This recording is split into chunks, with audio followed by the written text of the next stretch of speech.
Así como una hoja en el viento, estas son ideas transmitidas a la memoria. Bienvenidos a la hoja suelta de Libreta Negra MX. Ya estamos al aire.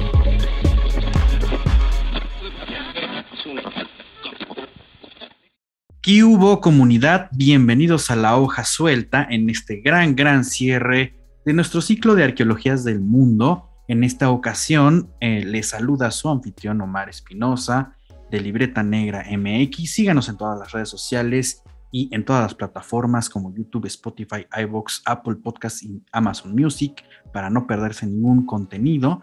Y pues en esta ocasión vamos a estar hablando sobre arqueología en España. ¿Qué diferencias y qué similitudes tiene con la ejecución de arqueología aquí en México? Y para eso, pues convocamos nuevamente a una voz que ya había compartido mesa con nosotros. Chequen el programa de historia en Clubhouse. Es el arqueólogo Jaime Almanza Sánchez. ¿Cómo estás, Jaime?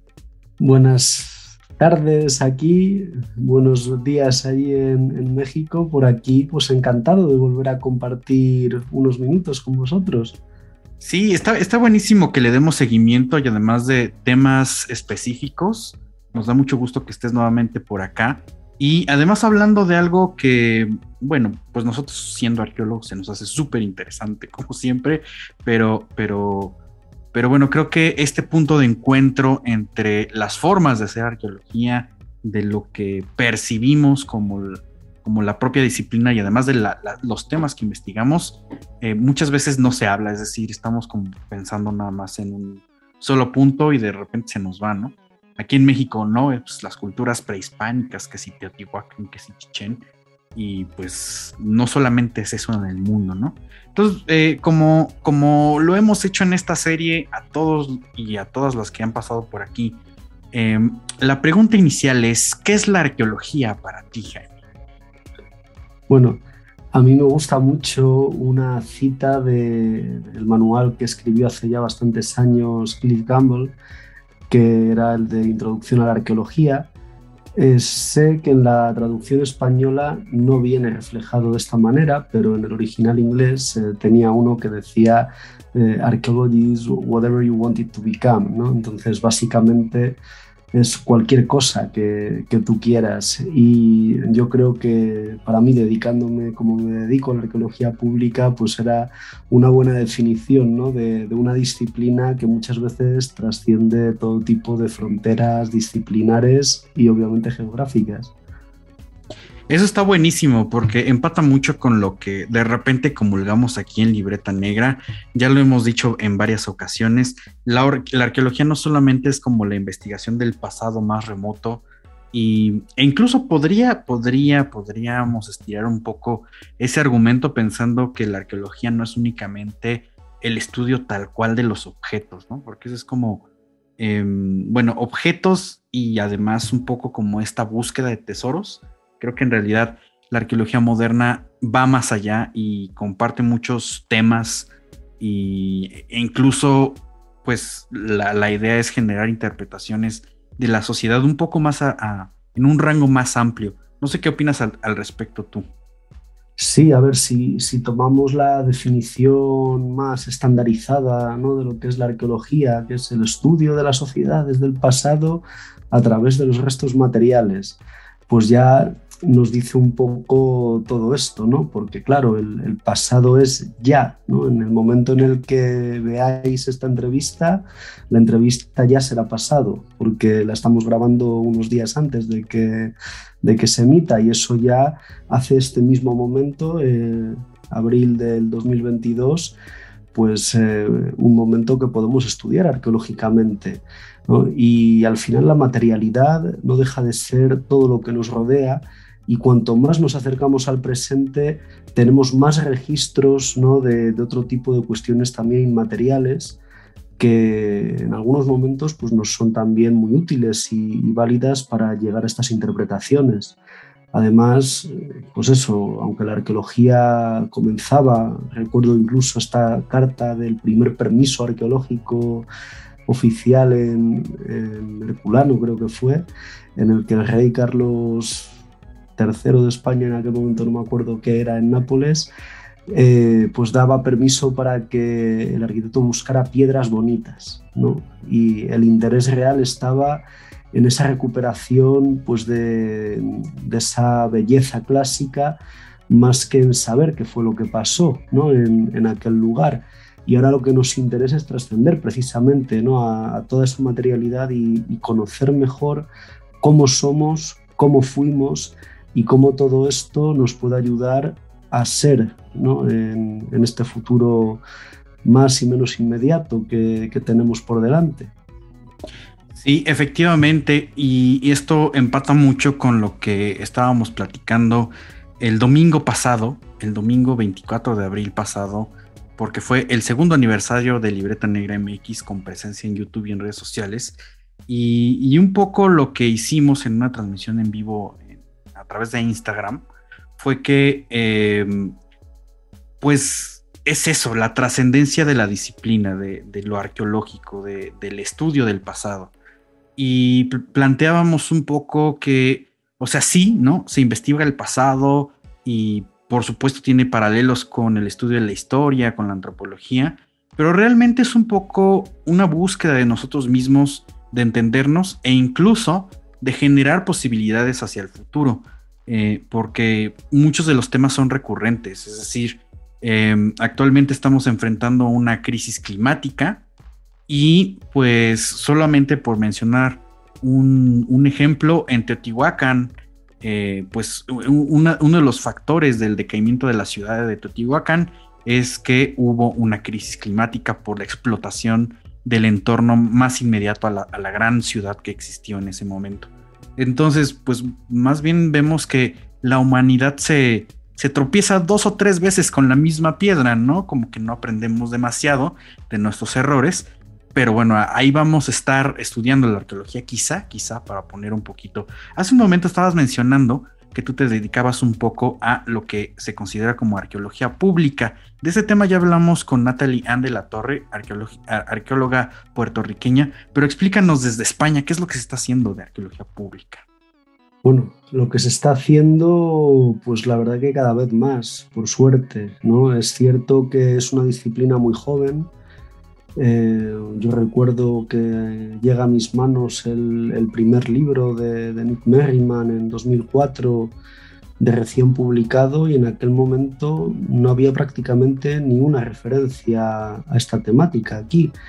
Y poco a poco, con los años, a través de mucho trabajo dentro y fuera de la academia, y sobre todo también de, vamos a decir, casi un apoyo sin saber, incluso de las instituciones, ¿no? que iban demandando esa mayor participación y presencia de la sociedad en la ciencia, se ha ido extendiendo bastante. Y la verdad es que habría que definir o que diferenciar las dos definiciones principales, ¿no?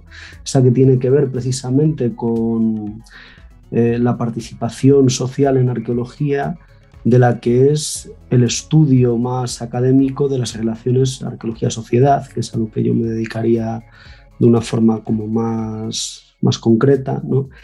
Y mientras que en uno sí que es cierto que cada vez existen más actividades, más ejemplos, una mayor presencia, ¿no? de la arqueología en prácticamente todos los ámbitos de la sociedad, pero de forma consciente y proactiva, no como antes, que simplemente era pues un reclamo para el turismo o digamos el fondo, ¿no? de una película, ¿no? Ahora no, ahora digamos que se utiliza de forma consciente para tratar de acercar lo que es la profesión y sobre todo lo que fue la vida en el pasado, ¿no? y conocer mejor pues nuestro trabajo y los resultados que está dando, e incluso, ¿no? ese impacto en la sociedad del que hablábamos antes, con respecto pues, a los retos que enfrentamos, ¿no? Comentabas el tema del cambio climático, que de hecho este año pues, será el tema principal de UNESCO, ¿no? en el Día del Patrimonio, y junto con él pues, hay muchísimas más cuestiones que digamos afectan a ese hoy, ¿no? de nuestra sociedad, y que desde la arqueología pues podemos trabajar con esa londuré, ¿no? que tenemos, porque como efectivamente tropezamos muchas veces con las mismas piedras y tenemos la suerte de encontrar esas piedras, ¿no? Pues en ocasiones, aunque tal vez no podamos dar una solución a muchos de los problemas en los que vivimos, sí que podemos contextualizar pues los contextos, ¿no? En los que suceden todas estas cosas y cómo poder afrontarlos de una forma diferente y en algunos casos con suerte pues más efectiva, ¿no? Somos, digamos, pues otra piedra más, ¿no? En ese muro del conocimiento sobre nosotros mismos, y además una que en algunos temas pues puede ser bastante importante. La pena que seguramente todavía pues no tengamos la relevancia que tienen otras disciplinas científicas y que sí que suelen estar, ¿no? De una forma más clara en este discurso público, pero supongo que también es una cuestión de tiempo y que se irá llegando. Por lo demás, pues hombre, se pueden destacar muchísimos proyectos. A mí aquí ahora mismo en España me gustan dos especialmente, uno de iniciativa pública y otro de iniciativa particular.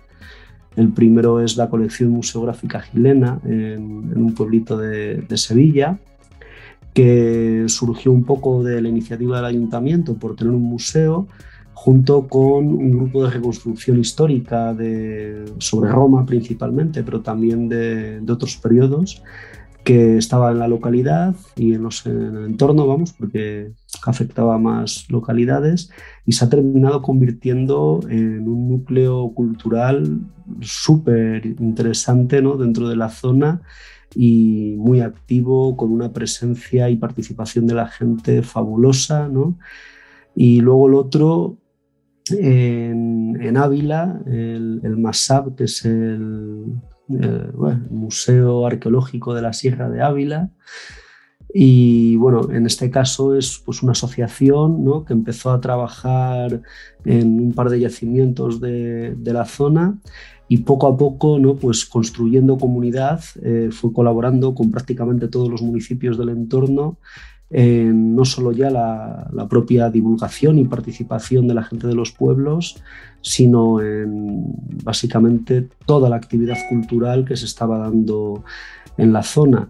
Y la verdad es que esos dos casos, por ejemplo, que son así como más recientes, ¿no? Pues son, a mi parecer, ¿no? de los más significativos, pero se pueden reproducir y encontrar en muchos otros contextos, ¿no? Pienso ahora en Cuenca, ¿no? Con la Villa Romana de Noeda, que es un yacimiento espectacular y donde, por ejemplo, pues hace ya varios años, desde antes de la COVID, los propios vecinos, es un pueblo de apenas 200 habitantes, pues casi en su totalidad, ¿no? en apoyo al yacimiento, empezaron una campaña en contra de las macrogranjas porcinas, que era macrogranjas no, mosaicos sí, ¿no? Cosas así como para tratar de poner de manifiesto que lo que realmente podía generar riqueza era apoyar, ¿no? Ese patrimonio arqueológico, en vez de unas infraestructuras de producción agraria que realmente no benefician más que a unos pocos y que además generan muchos problemas ambientales y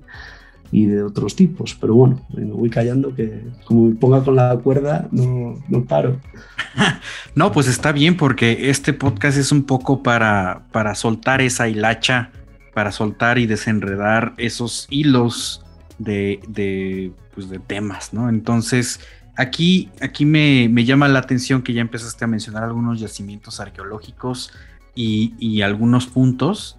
Y bueno, pues en realidad también nos interesa como ver, aunque sea una probadita, porque sabemos que en el tiempo que tenemos no podemos contemplarlo todo, pero ¿cómo es la historia cultural de España en términos arqueológicos? O sea, un poquito como un resumen de este desarrollo cultural, y para terminar esa parte, como ¿qué excavan en España?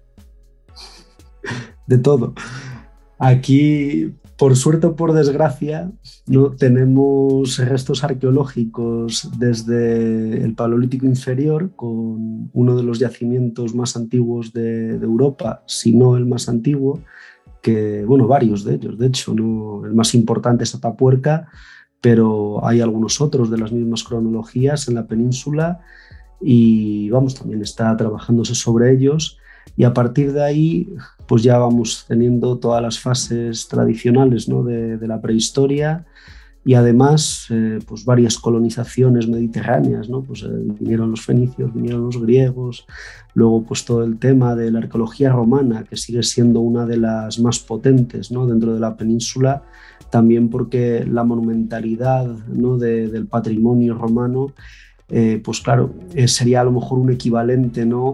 a esas últimas culturas prehispánicas que tenéis allí, ¿no? con las grandes pirámides, los grandísimos yacimientos, ¿no?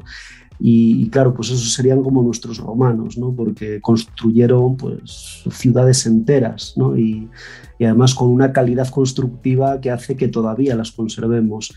Y eso, claro, pues ha dado también, ligado a esa idea más tradicional de lo que es el patrimonio arqueológico, que está ligada a la belleza y a la monumentalidad, pues siempre lo colocó en una posición preeminente, ¿no? sobre otros periodos. Y luego desde hace ya mucho tiempo, pero cada vez potenciándose más, se ha empezado a trabajar también de forma muy potente en periodos históricos. Entonces, arqueología medieval cada vez está teniendo pues, más presencia y sobre todo más importancia, ¿no? dentro de todo el panorama. Y después también puede que ligado de alguna manera al tema de la arqueología comercial, ¿no? y de esa participación, básicamente excavación de todo terreno que se mueve para obra, el tema de la arqueología del periodo moderno, ¿no? a partir de eso, pues, siglo XV-XVI, y también contemporánea. Lo que pasa es que contemporánea durante mucho tiempo ha estado mucho más restringida, por ejemplo, a la arqueología del conflicto, ¿no? Pues hoy, por ejemplo, veía en Twitter, ¿no? que sigue avanzando un compañero vasco en arqueología de las guerras carlistas. En Cataluña se había trabajado también bastante sobre la guerra de sucesión y luego pues la que más trascendencia tiene, ¿no? ahora mismo en nuestro país es todo el tema relacionado con la guerra civil, que es eso, 1936, ¿no? Y no solo en lo que tiene que ver con la arquitectura de la guerra, sino también pues, todo el tema de fosas comunes, de las propias batallas, ¿no? que trabaja un compañero del centro en el que trabajo, el INCIPID, y que además tiene bastante trascendencia, ¿no? a nivel público, porque se trata de un debate muy vivo dentro de la política española, ¿no? Yo diría que todavía pues, hay una tarea pendiente en seguir potenciando el tema de la arqueología moderna contemporánea, ¿no? La moderna porque sigue muy restringida al ámbito de la empresa y eso digamos que ha robado, no porque sea malo, sino por la propia circunstancia, esa presencia académica, ¿no? de ese momento, a pesar de que tenemos centenares de yacimientos excavados, y luego también de expandir un poco más esa arqueología contemporánea, ¿no? a todo día a día, ¿no? Se sigue trabajando poco a poco en algunos casos, pero sigue sin ser demasiado importante, entre otras cosas, porque la propia legislación pues, establece unos límites temporales que son importantes, ¿no? Si no me equivoco, ahí en México casi que os lo restringen a prehispánica. Aquí son un poco más amplios, pero por ejemplo, dependiendo de la comunidad autónoma, estaríamos hablando como mucho del año eso, pues 39, 40, ¿no? Y a partir de ahí ya la definición de lo que es arqueológico y lo que no es arqueológico está un poco más fluida, ¿no? Y depende, por un lado, de nosotros como profesionales, que enseguida decimos que sí, pero también de la administración, que en muchos casos, por toda la burocracia que implica, pues dice que no. Pero bueno, eso es pues ya también... No es muy distinto aquí en México, también tenemos un aparato burocrático bastante grande, ya lo hemos criticado en otras ocasiones. La arqueología está normada, ¿no? Desde el gobierno, no hay arqueología privada. Quizá ahorita platicamos más adelante de eso, porque allá ustedes sí tienen, pues son consultoras, ¿no? O despachos de arqueología, donde pueden trabajar y pues básicamente ser contratados por empresas. Aquí en México no existe eso, solamente es desde gobierno y pues eso implica muchos trámites y luego cuando hay un desarrollo inmobiliario pues sí es como pues ustedes arqueólogos, ¿no? Que detienen el progreso del país. Y no, en realidad pues es como, o sea, sí le vamos a dejar que haga su construcción, pero pues tiene que haber una inspección anterior. Pero bueno, no nos adelantemos, porque aquí quisiera preguntarte un par de cosas más, porque yo veo un poco las similitudes y diferencias del desarrollo, ¿no? O de lo que vamos a llamar historia de la arqueología, porque allá en España, con lo que nos acabas de contar, pues tienen como este nicho un poco de lo que se ha llamado ya tradicionalmente arqueología clásica, ¿no? Que es arqueología romana, que casi está ligada con los orígenes de la arqueología como disciplina, como estudio formal, ¿no? O sea, sitios emblemáticos como lo serían Troya, como sería pues propiamente Roma y cosas por el estilo, de los grandes viajeros o gente, ¿no? Que de la aristocracia que se dedicaba a coleccionar cosas. Aquí en México hemos tenido varios, ¿no? Durante el siglo XVII vinieron varios insignes viajeros a ver qué había de estas culturas exóticas. Pero ¿qué tal allá en España? ¿Tienen un poco de eso también? Bueno, lo hubo de una forma muy fuerte hasta el siglo XIX, finales del XIX, y ya hacia principios del siglo XX empezó a diluirse un poco, básicamente por esta, vamos a llamar, reapropiación, ¿no? de la arqueología dentro del país, ¿no? Esa formalización de la disciplina que ya no nos hacía depender de una forma tan importante pues, de lo que fueron básicamente Francia, Alemania y el Reino Unido, ¿no? Que eran como las tres grandes potencias europeas para la arqueología en el momento. Bien es cierto pues, que sigue habiendo, ¿no? Presencia de equipos extranjeros trabajando pues, en algunos yacimientos importantes, pero sí que es verdad que en España, al contrario que en otros lugares, ¿no? del Mediterráneo, donde esa arqueología, vamos a decir, casi aún colonial, ¿no? Sigue teniendo una presencia muy fuerte, o sea, todo el norte de África, el Oriente Medio, por supuesto, incluso estados ya más fuertes como Turquía o Grecia, ¿no? O sea, Grecia, menos de España, que no llegamos nunca a abrir la escuela, tiene escuelas de prácticamente todos los países, ¿no? Hasta, vamos. Entonces siguen teniendo esa presencia, digamos, eso, pues casi colonial, ¿no? A pesar de que muchas de las administraciones han tratado y siguen tratando, ¿no? de reapropiarse, ¿no? del control de todas esas intervenciones. Por ejemplo, pues no sé, en Turquía empezaron a poner cuotas, empezaron a quitarle yacimientos a algunos equipos extranjeros, a obligar a la colaboración, ¿no? En Líbano, por ejemplo, pues tratan de orientar los lugares en los que tienen que trabajar los equipos extranjeros para que apoyen las necesidades que tiene el Estado. Aquí no hemos necesitado llegar a eso, porque los casos, digamos, en los que tenemos esa participación foránea, pues suelen ser ya mucho más colaborativos con equipos locales desde hace mucho tiempo, y sobre todo porque tampoco creo que tenemos ese tirón, ¿no? que tienen algunos de los grandes yacimientos, especialmente del Mediterráneo oriental, ¿no? Y que tal vez por eso nos libramos antes, ¿no? de toda esta dinámica. De hecho, de alguna manera hemos llegado a ser nosotros, ¿no? Los que salimos.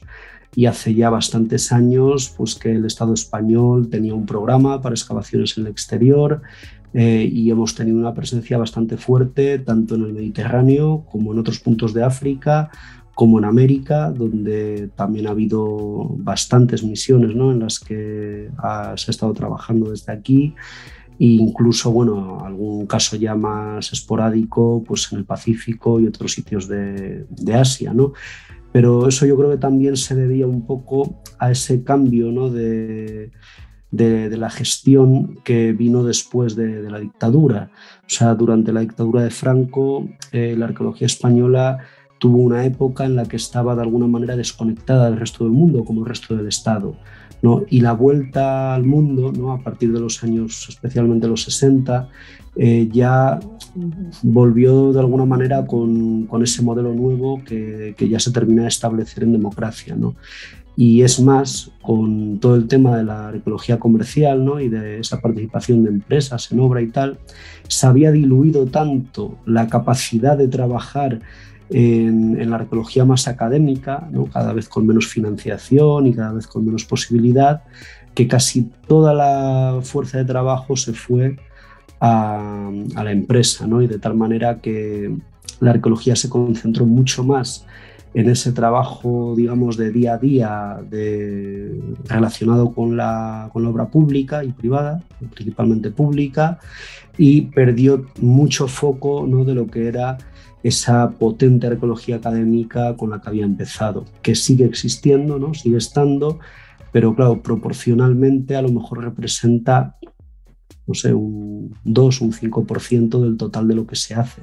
Es bastante poco, y un poco lo que nos hemos dado cuenta a través de este recorrido que hemos platicado sobre Puerto Rico, Estados Unidos, Perú, Ecuador y ahora España, y por supuesto con la experiencia mexicana, es eso, como que ha entrado diferentes crisis en el mundo arqueológico y particularmente en la investigación, que tiene que ver directamente con la disminución de los presupuestos, con la búsqueda y salida de opciones laborales para las generaciones más recientes, incluyéndonos a nosotros, y pues como que no hay muchas opciones que digamos, ¿no?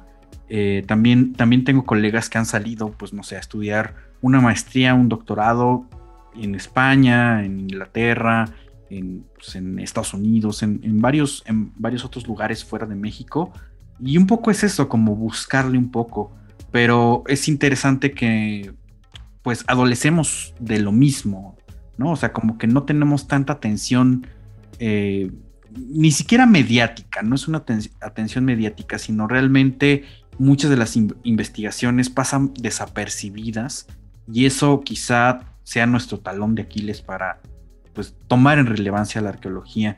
Y poniendo justamente ese punto sobre la mesa, y ahora que lo mencionabas también, con el cambio de concepción de la arqueología española a partir de, pues, de la dictadura de Franco, habías también mencionado sobre la arqueología del conflicto y particularmente de la guerra civil. Es un tema que me parece muy, muy importante, fundamental, porque regresamos al primer punto, ¿no? De qué es la arqueología y que puede aplicar a cualquier tema. Y además tienes ese otra asociación con que también sirve, ¿no? O sea, tiene una función social, en este caso de memoria y quizá de conmemoración y recuperación de la dignidad humana, ¿no?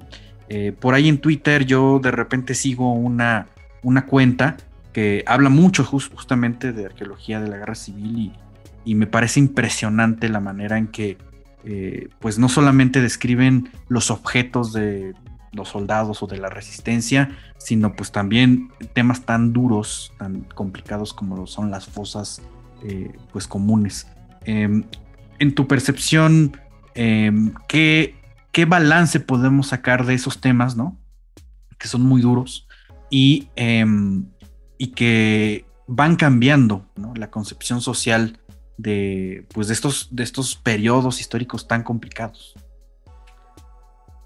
Es una buena pregunta, porque además creo que nos lleva a una reflexión que me parece esencial cuando empezamos a hablar de ese posible impacto, de la relevancia que puede tener la arqueología en la sociedad contemporánea. Cuando trabajamos el Paleolítico o la Edad del Bronce, o incluso esa época clásica, ya damos por sentado que necesitamos de esa transdisciplinaridad, ¿no? Con la física y la química, con las ciencias naturales en general, ¿no? Para pues, entender los análisis que estamos haciendo, para reconstruir paisajes, para entender las dietas, etc., ¿no? Llegamos al presente y parece que todo eso, incluso a un pasado más reciente, parece que todo eso empieza a tener menos importancia, porque tenemos ya textos, tenemos casi incluso las noticias a diario, ¿no? Los diarios de campo, etcétera, y tal, ¿no? de la gente a la que estamos estudiando, y que ya no necesitamos algunas de esas cosas, aunque ¿no? Su uso siempre nos ha terminado probando que lo que está escrito y lo que está documentado, digamos, pues muchas veces no es toda la verdad, ¿no? Y la arqueología todavía nos da muchas sorpresas en ese sentido, ¿no? Pues aplicando básicamente las mismas metodologías que aplicamos en la prehistoria a esos periodos, ¿no? más cercanos en el tiempo, pero seguimos dejándonos algo fuera, ¿no? Y es que no nos damos cuenta, y creo que en esto ni siquiera en los Estados Unidos lo están trabajando todavía bien, a pesar de que casi desde el inicio de su madurez arqueológica lo han estado trabajando, ¿no? En el tema de pues, toda esa arqueología contemporánea norteamericana, sobre protestas mineras, sobre plantaciones de algodón y esclavismo, etcétera, ¿no? Y es que puede que nosotros como arqueólogos no tengamos todavía, al menos, las herramientas para poder lidiar con todos estos temas de una forma que realmente tenga ese impacto positivo. Y me explico. Una de las cosas que he notado y que, creo que es obvia simplemente leyendo los comentarios en Twitter, supongo que te refieres a Guerra en la Universidad. Que sí, esa es la cuenta, sí, exactamente. Pues, Alfredo González Ruibal, que pues, una de las grandes figuras de la arqueología española y que básicamente comenzó en Twitter con esto y ganó un grandísimo impacto precisamente porque la memoria histórica, ahora aquí la llamamos memoria democrática, es un tema que sigue vivo, ¿no? en la sociedad española.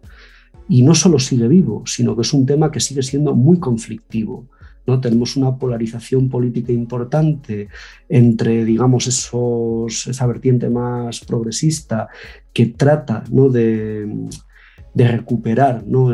Pues lo que básicamente el franquismo no solo trató de enterrar, sino además de hacer heridas sobre ello, y seguimos teniendo una parte muy conservadora que trata de mantenerlo enterrado, ¿no? Y esto, cuando tienes casi un 50-50 en la población que apoya tanto uno u otro lado, lleva a que ese enfrentamiento termine dándose también dentro de la propia arqueología, no de la disciplina arqueológica, ¿no?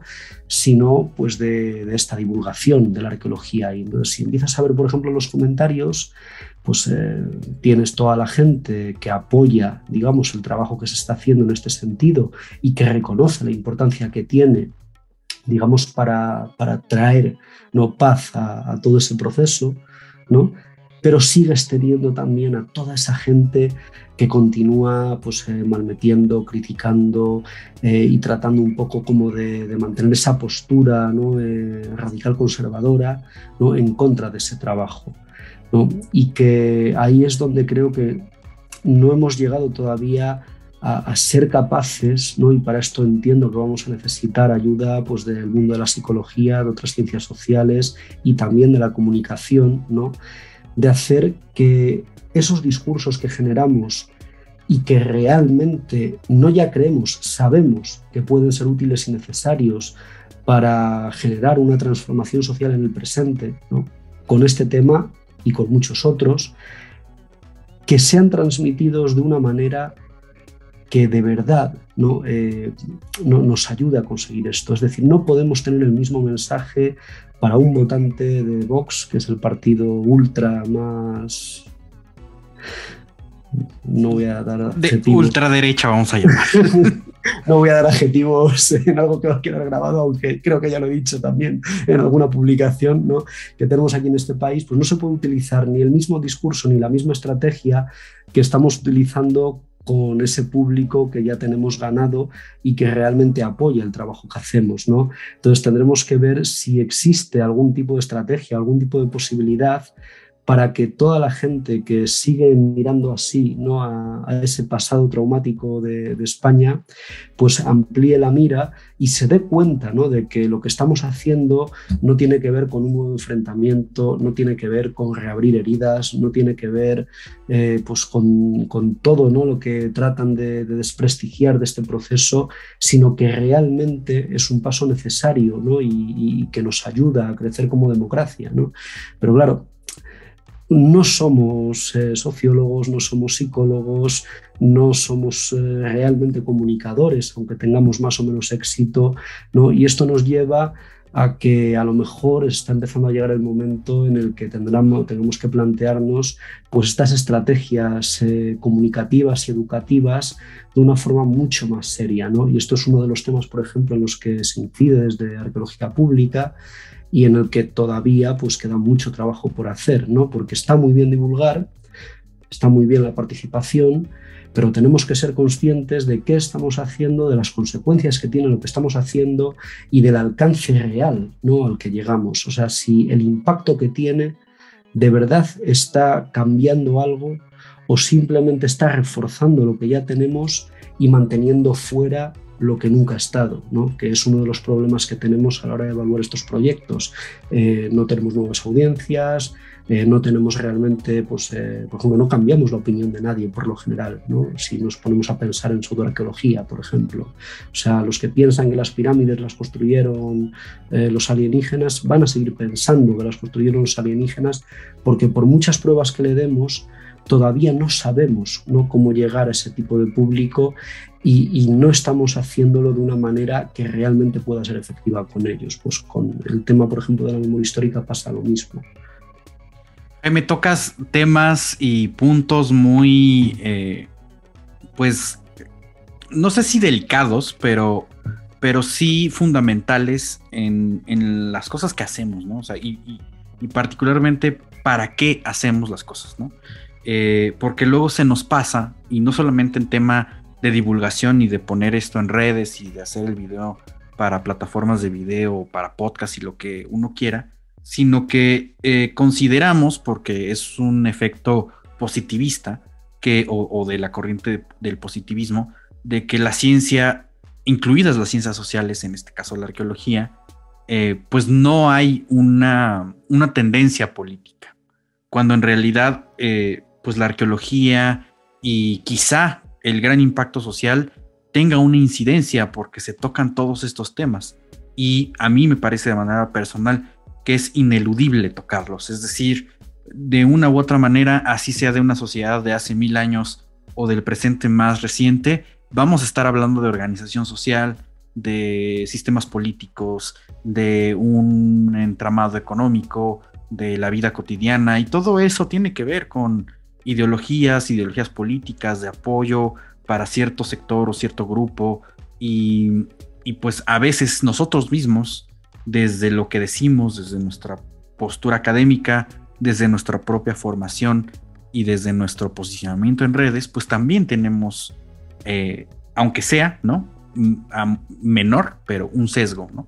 Obviamente, dependiendo de nuestra formación profesional, y ahorita vamos hacia allá, pues nosotros intentamos desde la ciencia social aminorar ese sesgo, ¿no? Pero de hecho, sí que quería comentar una cosa sobre esto, porque precisamente volviendo al tema de Vox, hace año y medio o así, saqué con Ignacio Rodríguez Temiño un artículo en el International Journal of Heritage Science, ¿no es? Sí. Sobre una de las cuestiones que me parecen más importantes de esto, y es que a veces es incluso inconsciente. Claro. O sea, como una tradición arqueológica, como puede ser el tema de la definición, ¿no?, de grupos sociales a través de la diferencia, es decir, que porque dos fragmentos cerámicos sean diferentes a 50 kilómetros de distancia, estemos definiendo dos grupos distintos, que tengamos esa necesidad casi, no sé, bueno, creo, yo tengo mis sospechas de que tiene que ver con la financiación, pero bueno, de definir continuamente nuevas especies, nuevas culturas, todo que sea como distinto, ¿no? Pues todo esto, de alguna manera, refuerza esos discursos reaccionarios, ¿no? Y hace que sigamos manteniendo mucha más importancia en lo que nos diferencia que en lo que nos une, ¿no? Y que no seamos conscientes en ocasiones de que con estos discursos estamos apoyando los discursos de la extrema derecha, aunque directamente ni digamos ni tengamos la intención de decir, ¿no?, nada que de ninguna manera, ni de cerca ni de lejos, apoye ese tipo de discursos. Claro. ¿No? Pero claro, ese foco en la diferencia ya hace que toda la propia tradición historiográfica de la arqueología y por ende de la historia, ¿no?, estén siempre centrándose en lo que no deberían de estar centrándose, ¿no? Porque si lo que realmente queremos es tender a una sociedad cada vez más unida, no única, más unida, en la que se ponga en valor lo que compartimos, ¿no? No podemos seguir sustentando de una forma tan vehemente en ocasiones lo insustentable, ¿no? Y es el definir determinadas cosas por diferencias que en ocasiones pueden ser una mera circunstancia, ¿no? Vamos a decir, o sea, que a mí me gustan las cosas verdes y a ti te gustan las cosas azules, ¿no? Y eso a lo mejor no nos está haciendo realmente dos grupos distintos, sino que nos está haciendo simplemente dos personas dentro del mismo grupo con gustos distintos. Yo, cuando tengo clase con este tema, pongo un ejemplo muy facilito, ¿no? No sé si hay en México teníais también los vasos de Duralex, No. que es una marca francesa que aquí en Europa pues estuvo súper extendida, sobre todo en los años, a partir de los años 60 y tal, que fue como el IKEA de la época, y que ahora conviven con IKEA. Entonces, si dentro de 2000 años excavan aquí a lo mejor mi edificio, van a ver que yo tengo vasos de IKEA, pero que mi vecino tiene vasos de Duralex. Y son modelos no muy diferentes, porque al final un vaso pues es un vaso, pero lo suficientemente diferentes como para que con los mismos modelos, digamos, que trabajamos hoy, pudiéramos decir que mi vecino y yo somos culturalmente diferentes, a pesar de que mi vecino y yo somos exactamente iguales culturalmente, y más en un momento como este de absoluta globalización, ¿no? ¿Y eso qué? No, es que lo que acabas de poner sobre la mesa básicamente reconfigura lo que entendemos como arqueología, porque efectivamente las inferencias y las explicaciones que muchas veces damos se dan en torno a lo estilístico, ¿no? Y eso es algo que es complejo de analizar, y además todavía más complejo por las implicaciones que podrían tener, porque alguien que tiene cierta tendencia política o de apoyo a cierto grupo, ¿no?, porque va para los dos lados, pues lo podría tomar como elemento, incluso, ¿no?, tomándolo desde ahí. Yo he visto también en redes sociales, porque los caminos de redes sociales son misteriosos, que muchas veces algunas de estas investigaciones se utilizan hasta para justificar a los alienígenas ancestrales, aunque obviamente nosotros estemos hablando de algo totalmente diferente. Ahorita me gustaría pasar contigo, Jaime, respecto a cómo se ejerce la arqueología en España un poquito, porque ya estamos corriendo hacia la última parte del programa, y pues particularmente de cómo y dónde se va a estudiar arqueología en España. Pero vayamos a una pequeña corte promocional y regresamos para cerrar el tema.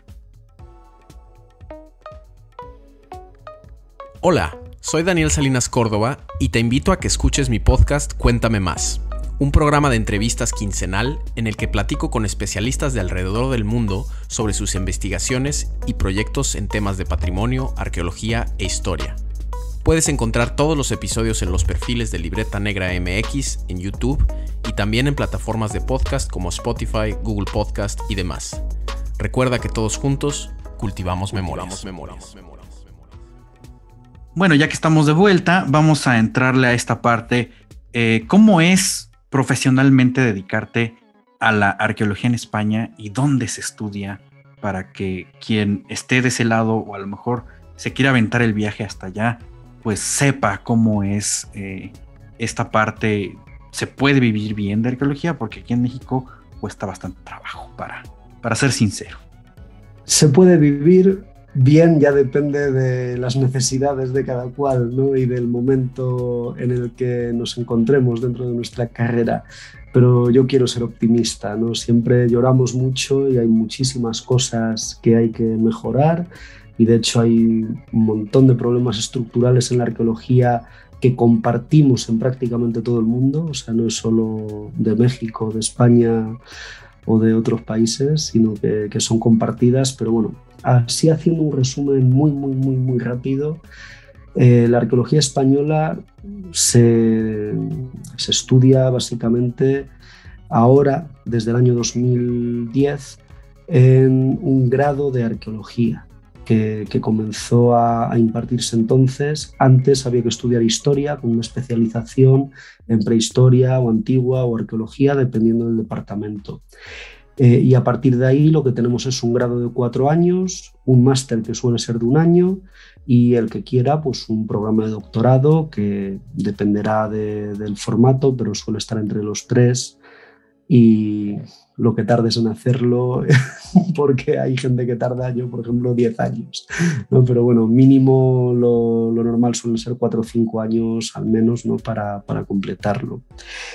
Una de las particularidades que diría que tiene la arqueología española es la propia distribución territorial de España, ¿no? Tenemos 17 comunidades autónomas que de alguna manera funcionan como un Estado federal, de tal manera que la legislación común del Estado español es solo una base mínima, ¿no? que marca, digamos, lo básico de lo que van a ser las legislaciones de estas comunidades autónomas. De tal manera que cada una de ellas tiene su propia legislación, son muy similares, pero lo suficientemente diferentes como para generarte quebraderos de cabeza cuando cambias de región al trabajar. Y aunque en principio parece que estás trabajando en el mismo lugar, pues parece, o sea, la realidad es que no, pues que cambia la burocracia, que cambian muchos de los detalles, y que al final tienes que adaptarte un poco a eso, pues a esas pequeñas diferencias, ¿no? que hay en las distintas regiones. Una vez que terminas, hay solo dentro de la arqueología, ¿vale? Básicamente 2-3 caminos, vamos a decir, esenciales.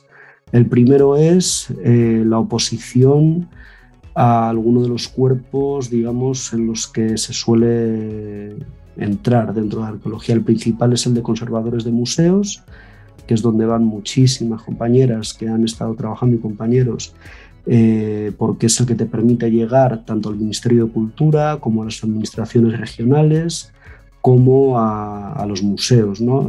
Precisamente. Aquí hay unas oposiciones estatales, pero también hay oposiciones autonómicas que salen a veces y otras veces no.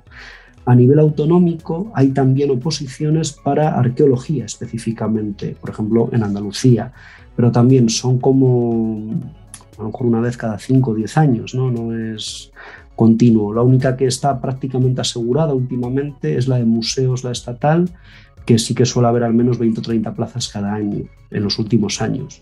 En algún momento supongo que volverá a parar, bajará a lo mejor otra vez a 6 o 7 plazas al año. No son muchas, y es una de las oposiciones más complicadas que hay en el Estado español. De hecho, se habla, ¿no?, de que registrador de la propiedad y conservador de museos son seguramente 2 de las peores oposiciones en términos de tiempo que necesitas invertir para poder aprobarlas. Eso sería uno de los caminos. El siguiente camino sería el académico. Y es también un camino complicado, entre otras cosas porque la academia es uno de los ambientes más tóxicos que hay dentro del espacio laboral, ¿no? En arqueología. Y de todo el mundo, la academia es tóxica en todos lados.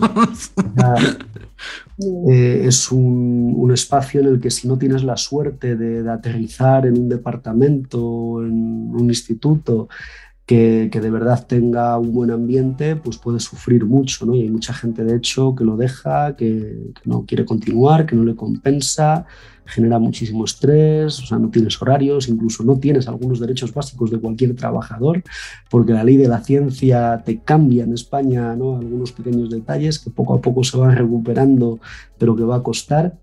Pero lo bueno que tiene es que si de verdad has conseguido llegar a un sitio agradable, pues te permite investigar y sobre todo pues también te permite la docencia universitaria, etcétera. Y pues para los que tenemos vocación en ese sentido, al final es un sitio en el que intentas, ¿no? Estar también, porque de alguna manera es también un cuerpo funcionarial cuando alcanzas la plaza y te da una estabilidad, ¿no? en el trabajo. Pero también es una carrera de muy largo recorrido. Luego después la tercera y última es el ámbito comercial, ¿no? Y ahí pues el modelo español básicamente lo que hizo fue subcontratar esa intervención relacionada con obra, incluso con otros ámbitos de la intervención arqueológica patrimonial, a empresas. En este sentido, especialmente desde los años 80, se empezaron a crear pues, nuevas, primero eran cooperativas, personas que trabajaban en el régimen de autónomo, y poco a poco pues, empezaron a surgir también las primeras sociedades limitadas, ¿no? Que estaban enfocadas específicamente en esa arqueología de obra. Es decir, la preventiva o rescate dependiendo del momento y del lugar, ¿no? Pues cuando se va a hacer algún tipo de obra grande, la ley marca que hay que hacer pues, un monitoreo o una intervención previa o después de haber encontrado ya algo. Y entonces ese tipo de trabajos están subcontratados a empresas. Esto no significa que no estén bajo control estatal, bueno, no estatal, regional en este caso, que es quien tiene las competencias. De tal manera que esto genera también un problema que nos ha llevado también a algunos problemas, ¿no? en el día a día de la arqueología, y es que tenemos dos jefes. Tenemos la administración, que es la que nos autoriza a trabajar, ¿no? Y hacia quien debe ser pues, un gran profesional de la arqueología que cumple con todo, y luego tienes al que paga, que es la promotora o la constructora de la obra en la que estás interviniendo, ¿no? Y que no quiere que estés ahí. Entonces, el desamparo que en muchas ocasiones existe desde la administración hacia las empresas ha generado pues, unas dinámicas y unos problemas bastante importantes. También porque no hemos sido capaces de autorregularnos, porque todavía no hemos encontrado esa fórmula, ¿no? que de verdad nos ayude, ¿no? a tener unas condiciones mejores, ¿no? dentro de este mundo. Aún así, tampoco son unas condiciones leoninas, o sea, cada vez está mejor estructurado el trabajo, cada vez se están estabilizando un poco más los sueldos. Eso sí es verdad también, hoy se cobra prácticamente lo mismo que se cobraba hace 15 años, ¿no? Y eso significa que estamos perdiendo poder adquisitivo y que la competencia, ¿no? que es a lo que nos lleva este modelo liberal, pues en vez de beneficiarnos o mejorar la calidad del servicio, lo que ha hecho ha sido abaratar y empeorar las condiciones laborales. Pero creo también que cada vez hay una mayor conciencia, ¿no? de todo esto, aunque ya hace tiempo que la traemos, y sobre todo pues, más trabajo, ¿no? de base a nivel asociativo y sindical para tratar de seguir luchando, ¿no? por esa mejora en las condiciones. Y básicamente esos son los tres modelos que conviven. Mientras que hace 30 años tú terminabas tus estudios y enseguida, bueno, no 30 o 40 casi, enseguida entrabas en una de las tres vías, ¿no? y esa era la vía en la que ibas a seguir toda tu vida. Yo creo que la diferencia hoy es que creo que prácticamente todos pasamos por todas en algún momento, ¿no? Y empiezas en la empresa, después vuelves un momento a la academia, luego te intentas sacar unas oposiciones, pero como no sale, vuelves otra vez a la empresa y luego consigues otras y vas a uno al otro. Entonces ahora son como carreras profesionales mucho más tortuosas, ¿no? de lo que habían sido en un momento dado. Pero bueno, así un poco por encima yo creo que eso sería el resumen. Y se ve un panorama bastante diversificado y diferente al mexicano, porque aquí las generaciones recientes de que van saliendo de la carrera, pues no tienen muchas opciones que digamos. En realidad parecería que son únicamente pues dos, ¿no? Que es la arqueología en proyectos de continuidad, que es un poco la mezcla de las dos primeras que tú mencionas, que es como un poco parte de la academia y un poco parte de trabajar directamente en un proyecto, pero de nuevo, aquí no hay una regulación fuera de del Instituto Nacional de Antropología e Historia, y pues ahí te contratan, y la diferencia es quizá que si tienes, por ejemplo, un contrato que en este caso es eventual, es decir, por un tiempo determinado, o tienes una plaza ya directamente en la institución que ya es indefinido.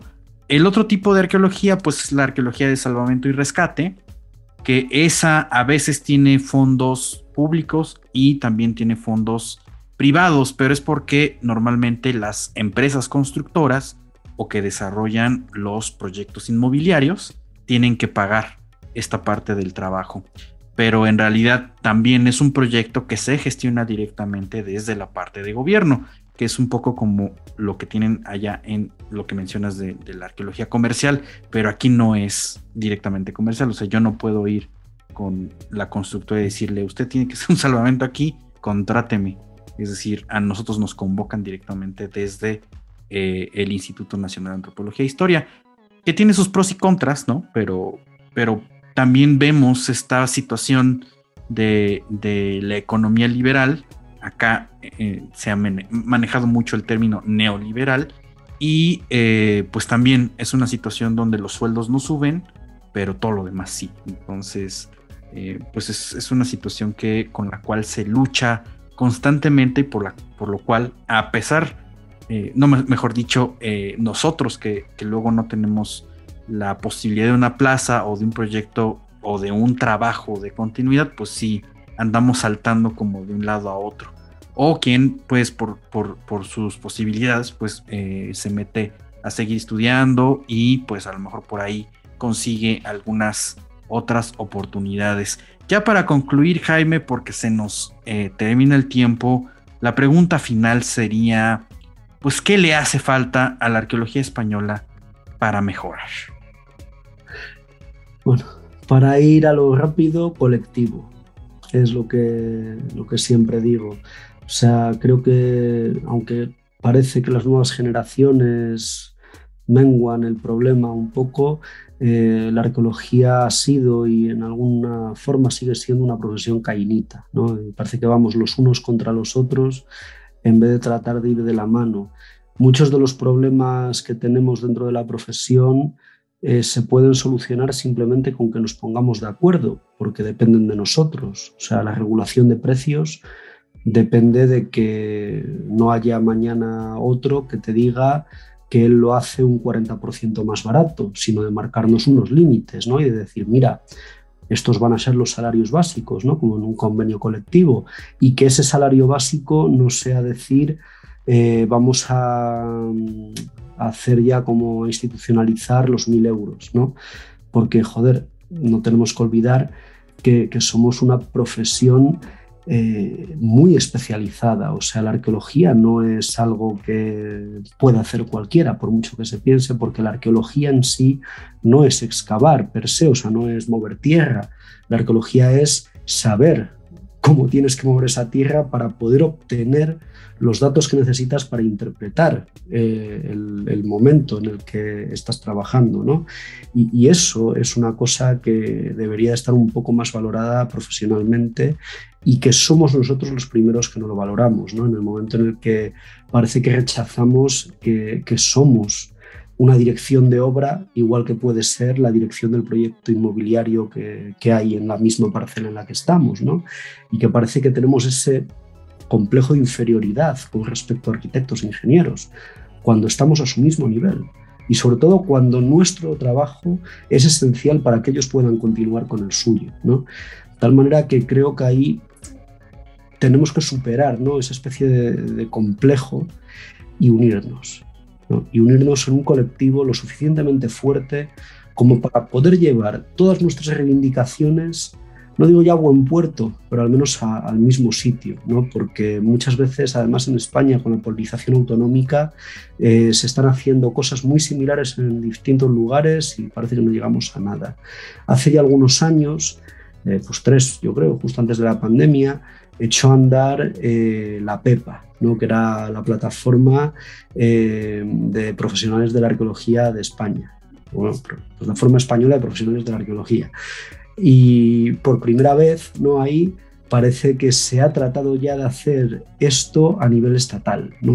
Bueno, no es por primera vez, sería en todo caso por segunda o tercera, porque ya se trató en los años 70 y 80 y luego otra vez en los primeros 2000, pero no de una forma tan clara y tan ordenada, ¿no? Y sobre todo en un momento en el que ya muchas de las problemáticas que no existían en esa primera asociación ahora sí que son totalmente, están patentes, son claras y tal. ¿Qué pasa? Pues que siga habiendo pues, mucha descoordinación, siga habiendo luego distintos grupos que van un poco así, sobre todo que al ser algo que tienes que hacer en tu tiempo libre, en unas circunstancias y en un momento en el que comer requiere prácticamente todo tu tiempo, claro, te queda muy poco, ¿no? para seguir trabajando en este otro tipo de cosas. Y al final, pues entre que hay poca gente que se compromete, porque aunque hay mucha, proporcionalmente sigue siendo mínimo, ¿no? Con respecto a todos los profesionales que trabajamos en arqueología en España, ¿no? O sea, llega un momento en el que casi te sientes impotente, ¿no? Porque un individuo o 5 individuos no pueden sacar adelante un proyecto estructural, ¿no? como es el de trabajar por todo el colectivo, ¿no? Sin el apoyo real, ¿no? de todo ese colectivo. Hay mucha gente que se desentiende porque ya está en otros lugares, hay mucha gente que se desentiende porque realmente no le afecta. Y al final, pues claro, terminas viendo que algo que realmente nos va a beneficiar a todos y por lo que merece la pena trabajar, no es tan gratificante como podría haber parecido en un primer momento. Y esto lo digo después de muchos años de servicio, ¿no? En asociación, en el colegio profesional e incluso como investigador trabajando en estos temas. Pero bueno, yo quiero ser optimista, quiero pensar que también, por ejemplo, esta última iniciativa de la PEPA ha sufrido también mucho de lo que ha sido el parón de la COVID, ¿no? Y que ahora que vuelve otra vez a activarse la vida, es posible que vuelva también el trabajo duro que se comenzó y que dé sus frutos. Y quiero pensar que en algunos de estos aspectos pues iremos poco a poco mejorando, como ya se ha mejorado en alguno pequeñito, ¿no? Pero bueno, son muchos los problemas y tendremos que irlos abordando poco a poco según se vaya pudiendo hasta tratar de mejorar. Pero ya digo, como dije al principio, para mí la palabra clave y esencial es colectivo. O sea, es tratar de verdad de ir todos juntos de la mano y luchar, ¿no? por todo lo que podemos cambiar en nuestro trabajo y lo que ese cambio puede realmente suponer para la disciplina y para su impacto social. Jaime, vamos a enmarcar varias de tus palabras que estás mencionando para este cierre de este programa. La colectividad como punto clave, pues para mejorar las condiciones de trabajo, para hacer un frente común ante todas las situaciones que generan conflictos en la ejecución de la arqueología y por supuesto la situación de la reivindicación y dignificación pues propia de nuestras profesiones, no solamente de la arqueología, yo lo englobaría también en humanidades y ciencias sociales, pero bueno, ahí está. En México también tenemos esas propias luchas, pero bueno, ahí veremos. También hay temas de colectividad donde no se terminan de concretar como los esfuerzos, pero mientras soñamos con ese panorama y quizá pasamos la batuta a otras generaciones, pues cerramos esta hoja suelta de las arqueologías del mundo. Obviamente no va a ser lo único que vamos a estar comentando.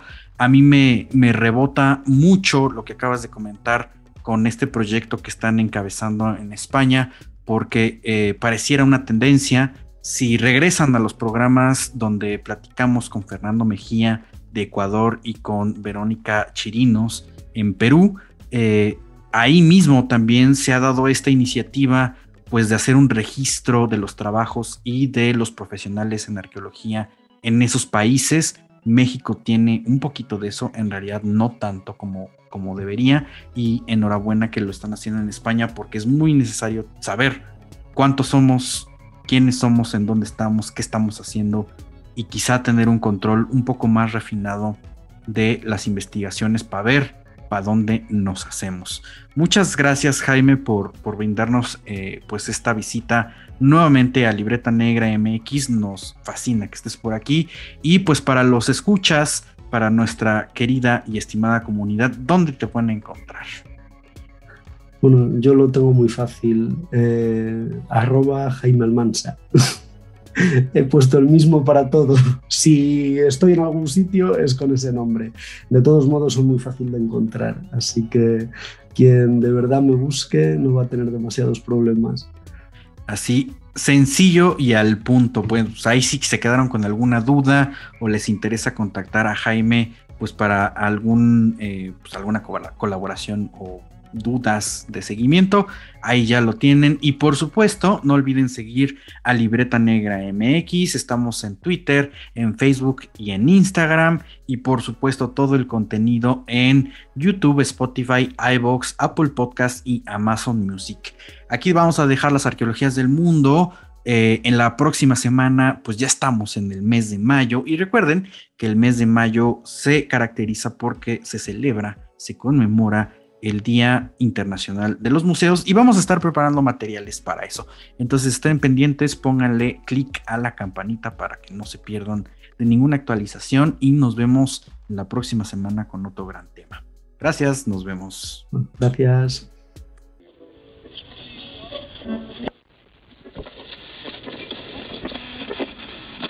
Gracias por acompañarnos. Nos escuchamos la próxima transmisión. Y en caso de que no nos veamos, buenos días, buenas tardes y buenas noches. Cultivamos memorias al aire.